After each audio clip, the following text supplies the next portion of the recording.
जलालगढ़ थाना क्षेत्र में एक भतीजे ने जो है चाचा पे जानलेवा हमला किया है और जलालगढ़ थाना क्षेत्र अंतर्गत हरिश्चंद्रपुर के वार्ड संख्या 5 में और एक ही आंगन है और एक ही आंगन में जो है दो घर बने हुए हैं। इधर आप घर देखेंगे तो आप पश्चिम साइड में इधर जो है चाचा जी का घर है और इधर जो है भतीजे का, यानी कि जो व्यक्ति जो घायल है, मोहम्मद हसीब जी जो घायल हैं, अभी अस्पताल में भर्ती हैं, उन्हीं के भतीजे का घर, बड़े भाई का घर है। और बड़े भाई के गुजर जाने के बाद उनकी पत्नी और उनका जो एक बड़ा बेटा है वो इसी घर में रहते थे।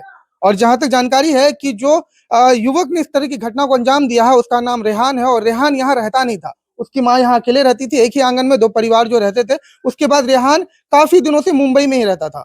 इधर जो लोग बताते हैं, स्थानीय लोग बताते हैं कि वो कुछ दिन पहले जो है यहाँ ईद के समय में ही घर आया था और घर आने के बाद जो है जमीन को लेकर के, शायद 2 कट्ठे जमीन को लेकर के आपसी विवाद जो है परिवार में चल रहा था। हालांकि इस पर जो है फैसला हो गया था, लेकिन 6 तारीख की शाम को, 6 अप्रैल की शाम को यहाँ पे कुछ ऐसा मामला हुआ जिसके बाद जो है दोनों परिवार, आपको चाचा का भी परिवार और जो भतीजी का भी परिवार है, दोनों परिवार जलालगढ़ थाना पहुंच जाता है।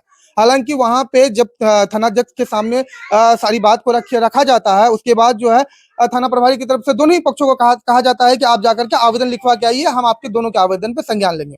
इसके बाद जो है भतीजा जो है पहले से ही थाना से निकल के थाना के गेट के पास वहीं पेड़ के नीचे घात लगा के बैठ जाता है।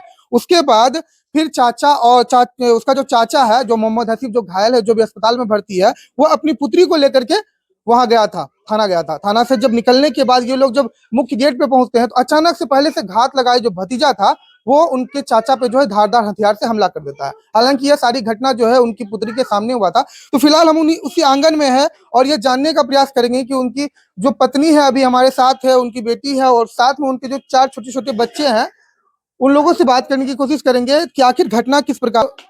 हसीब जी की पत्नी हुई, अभी कैसा स्थिति है? 6 तारीख को शाम में इस तरह की घटना हुई है, धारदार हथियार से जो है उन पर जानलेवा हमला हुआ है और जहां तक हम लोगों ने भी फोटो वीडियो देखा है, उन फोटो वीडियो को तो हम लोग नहीं दिखा सकते हैं चाहे सार्वजनिक, क्योंकि उसमें काफी हद तक जो है वायलेंस किया गया है।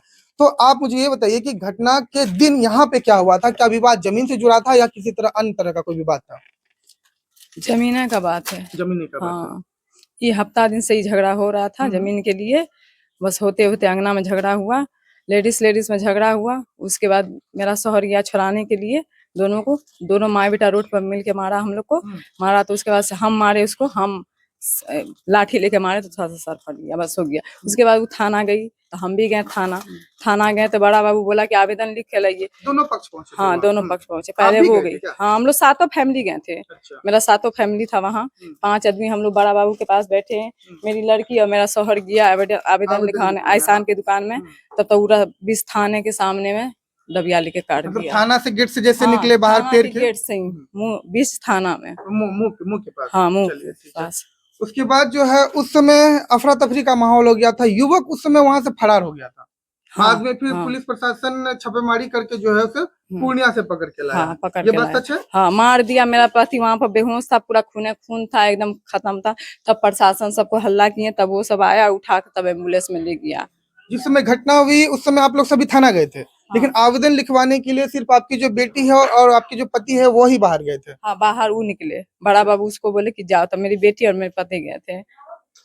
देखिए, एक तो जलालगढ़ शान सा रहने वाला जलालगढ़ क्षेत्र है, यहाँ पे इस तरह की घटनाएं शायद ही कभी देखने को मिलती है। लेकिन हालांकि जो यह खबर निकल के सामने आ रही है, कहीं ना कहीं यह खबर जो है लोगों को चौंका रही है, लोगों को परेशान कर रही है कि इस तरह की घटना जलालगढ़ में नहीं होती थी। क्योंकि जलालगढ़ एक शांतिपूर्ण जो है स्थान है, यहाँ पे लोग जो है एक दूसरे के साथ मिलजुल कर रखते हैं।